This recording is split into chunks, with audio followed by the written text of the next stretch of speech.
Hello दोस्तों, आज हम लोग पढ़ेंगे हाइड्रोकार्बन के बारे में। जैसे कि सबको पता है कि कार्बनिक रसायन में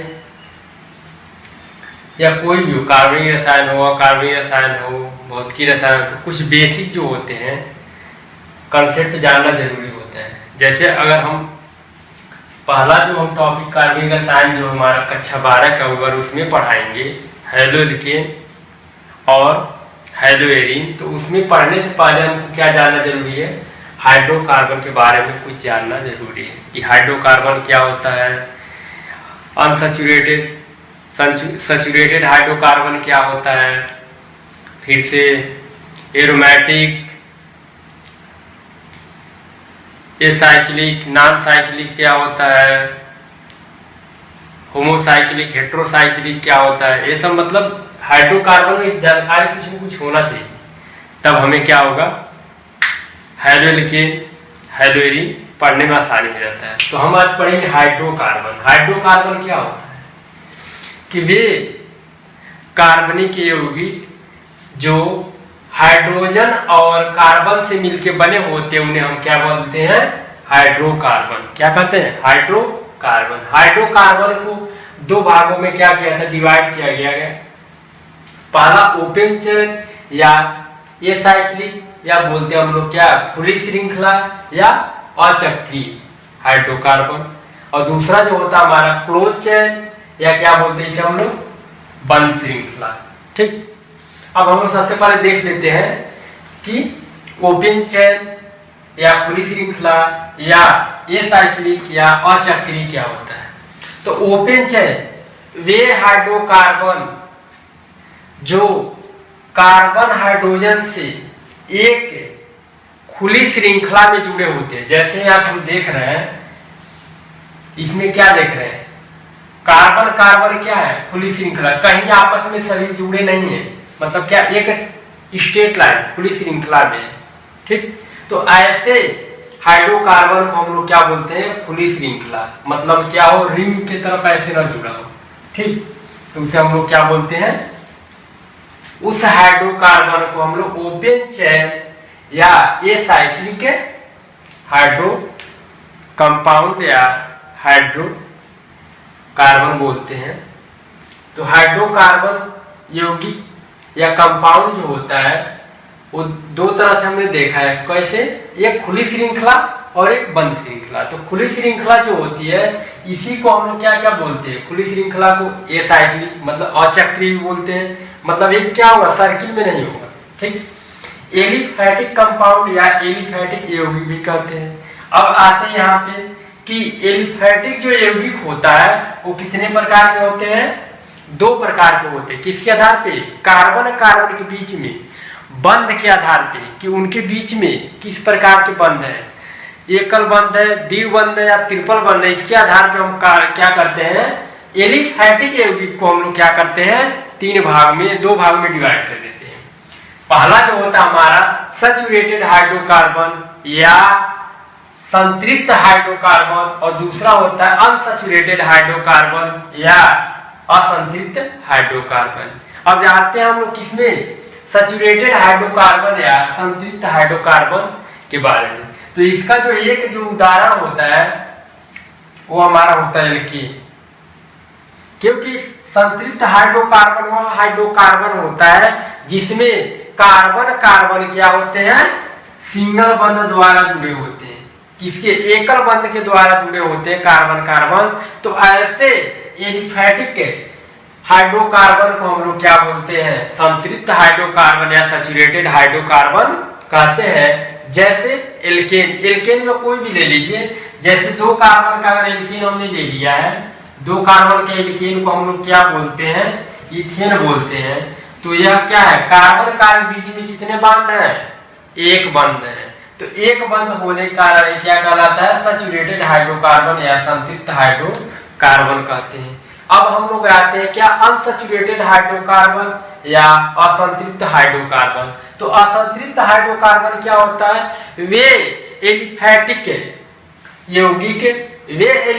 यौगिक जो कार्बन कार्बन के बीच में क्या उपस्थित हो, कम से कम एक द्विबंध या त्रिकबंध उपस्थित होता है तो उसे हम लोग क्या बोलते हैं? असंतृप्त हाइड्रोकार्बन कहते हैं। क्या कहते हैं? असंतृप्त हाइड्रोकार्बन कहते हैं। जैसे उदाहरण अगर देखेंगे तो एल्कीन और एल्काइन। एल्कीन में क्या होता है? एल्कीन हाइड्रोकार्बन एक प्रकार का क्या असंतृप्त हाइड्रोकार्बन का उदाहरण होता है, जिसमें एल्कीन में अगर देखेंगे तो कार्बन कार्बन बीच में क्या होता है? द्विबंध उपस्थित होता है, मतलब दो बंध पाए जाते हैं कार्बन कार्बन के बीच में। लेकिन अगर एल्काइन में देखेंगे तो कार्बन कार्बन बीच में कौन से बंध होते हैं? तीन बंध पाए जाते हैं, अर्थात जिसे बोलते हैं त्रिकबंध उपस्थित होता है। तो ये क्या कहलाता है? एल्काइन। तो हमने एलिफैटिक यौगिक कितने देखे? दो प्रकार से होते हैं, पहला असंतृप्त हाइड्रोकार्बन, दूसरा क्या देखे थे? असंतृप्त हाइड्रोकार्बन, दूसरा संतृप्त हाइड्रोकार्बन।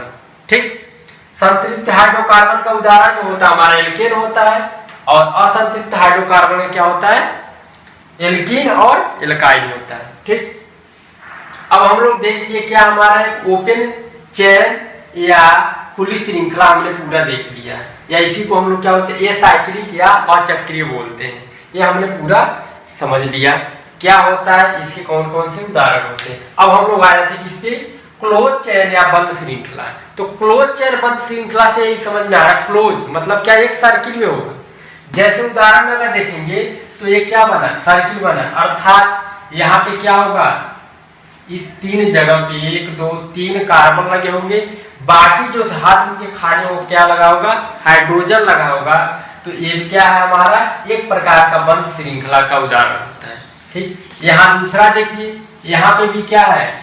बंद श्रृंखला ये भी है। क्यों? क्योंकि ये कार्बन कार्बन एक सर्किल के रूप में बंधे हुए हैं, मतलब खुला नहीं है कहीं से। दोनों जो उनका अंतिम जो उन दोनों छोर जो होता है उनको क्या है? बंधा हुआ है, कहीं से खुला नहीं है।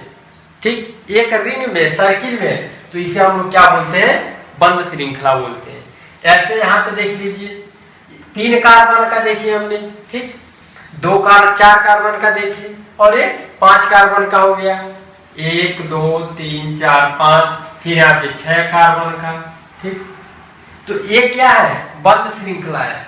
तो ये हाइड्रोकार्बन जो क्या होते हैं? कार्बन कार्बन एक बंद श्रृंखला में उपस्थित होते हैं, या बंद श्रृंखला में मिल करके हाइड्रोजन और कार्बन एक बंद श्रृंखला में क्या करते हैं? यौगिक बनाते हैं, तो उसे बंद श्रृंखला हम लोग कहते हैं। इस प्रकार हमने क्या देखा? हाइड्रोकार्बन कितने प्रकार के हो गए?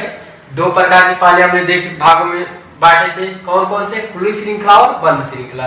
फिर खुली श्रृंखला को हमने क्या किया था? इसी को हम लोग एलिफैटिक यौगिक कहते हैं, जो क्या करते हैं? फिर इनको 2 भागों में हमने बांट दिया था, एक संतृप्त हाइड्रोकार्बन और एक असंतृप्त हाइड्रोकार्बन। संतृप्त हाइड्रोकार्बन जो होता है हमारा एल्केन होता है, जिसका अगर सामान्य सूत्र देखेंगे एल्केन का तो CnH2n+2 होता है, इसका सामान्य सूत्र होता है। इसके द्वारा हम कोई भी अणुसूत्र दिया होगा, ठीक, तो हम पहचान सकते हैं हाइड्रोकार्बन का कोई भी अणुसूत्र दिया होगा तो पहचान सकते हैं अगर एल्केन होगा, एल्कीन या एल्काइन। तो एल्केन के लिए हमारा ये हो गया सामान्य सूत्र।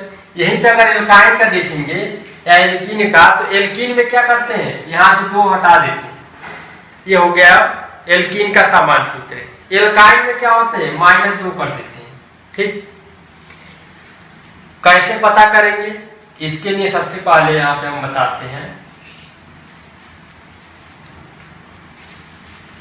आपको दे दिया गया C4H10, इसमें पूछ दिया गया C4H10 जो दिया गया है ये किस प्रकार के हाइड्रोकार्बन है? एल्केन, एल्कीन या एल्काइन है। तो हम लोग क्या करेंगे? सामान्य सूत्र देखेंगे। तो सामान्य सूत्र एक एक करके लगाते हैं। पहले हम लगाएंगे एल्केन का। एल्केन में कौन सा होता है? CnH2n+2। अब यहाँ पे कहेंगे कि यहाँ पे C क्या है? तो कार्बन, H क्या है? हाइड्रोजन, या N क्या है? तो कार्बन परमाणु की संख्या लिख लीजिएगा, N बराबर कार्बन परमाणुओं की संख्या। ठीक, तो C4H10 N के मान कितना है यहाँ पे? 4, H 2 × 4 + तो कितना हो गया C4H, 4 दूना 8 और 2 10, C4H10। मतलब ये क्या है हमारा एल्केन है। क्या है? एल्केन हाइड्रोकार्बन है। इस प्रकार हम लोग क्या करते हैं, सामान्य सूत्र के द्वारा किसी भी हाइड्रोकार्बन, एल्केन, एल्कीन और एल्काइल का पता लगा सकते हैं। तो हमने एक बार फिर देखते हैं कि एल्केन में क्या होगा, कार्बन कार्बन बीच में क्या होगा, एकल बंध के द्वारा जुड़ा होगा, तो उसे हम लोग क्या बोलेंगे, एल्केन। सामान्य सूत्र क्या होता है, CnH2n+2 होता है। एल्कीन का सामान्य सूत्र क्या होता है, CnH2n होता है। और क्या होता है हमारा एल्काइल का सामान्य सूत्र होता है CnH2n-2। इस प्रकार हमने क्या किया, हाइड्रोकार्बन के बारे में कुछ इनके जो कुछ भाग होते हैं उसके बारे में हमने वर्गीकरण अगर इस तरह से देखें तो हमने देखा है। अब आता है हमारा क्लोज चेन या बंद श्रृंखला। ये भी क्या होते हैं, कई प्रकार के होते हैं, जिसको हम लोग क्या करेंगे दूसरे भाग में क्या करेंगे, अच्छे से पढ़ेंगे। ठीक है।